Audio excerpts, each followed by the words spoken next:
In today's video, I'm going to teach you how to use lines in TradingView, whether you're new to technical analysis or looking to sharpen your existing skills. Mastering how to use lines in TradingView can make a huge difference in your charting accuracy. These lines help you identify key price levels, spot trends, and even anticipate future market movements. By the end of this tutorial, you'll have a solid understanding of how to use tools like trend lines, support and resistance lines, and even advanced features like parallel channels. If you're new to TradingView, you can sign up using the link in the description below. Let's get started. First, you'll need to open your browser and navigate to www.tradingview.com. Once you're on the home page, look at the top of the screen and click on the Products menu. A drop-down will appear with several options. Select the one labeled Trend Line. This will unlock the core tool we'll be using throughout this tutorial. Now let's move into the actual drawing process.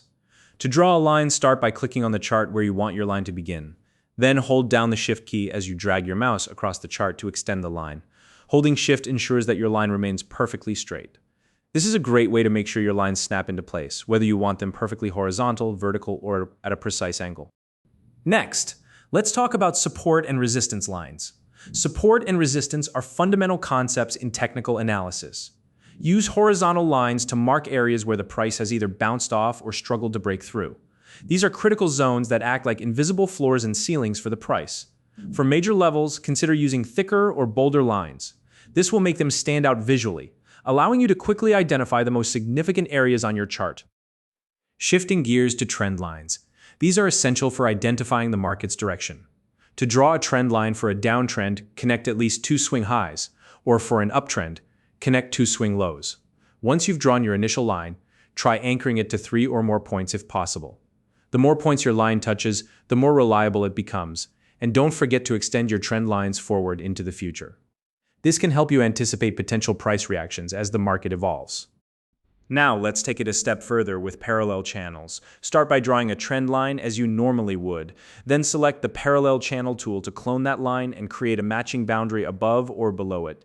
This creates a price channel which shows the range where the market might move. These channels are incredibly useful for spotting areas where the price could bounce between upper and lower limits. Once you've drawn your lines, you might want to set up alerts so you don't miss key price movements. To do this, simply right-click on any line you've created and select Add Alert on Trend Line. This feature will notify you if the price touches or breaks your line, ensuring you stay updated without constantly monitoring the chart. To keep your charts visually organized, consider using color coding for your lines. For example, you can use green for support lines, red for resistance lines, and blue for trend lines. This makes it much easier to understand your chart at a glance. Additionally, adjust the thickness of your lines based on their importance. Thicker lines can highlight major, long-term levels, while thinner lines are better suited for short-term areas. Finally, once you've set up your lines, you might want to prevent accidental changes. To do this, right-click on any important line and select Lock. Locking your lines keeps them fixed in place, so your analysis remains neat and reliable, even if you accidentally click or drag something on your chart. And that's it. You now know how to use lines in TradingView to enhance your technical analysis. If you found this video helpful, please like and subscribe.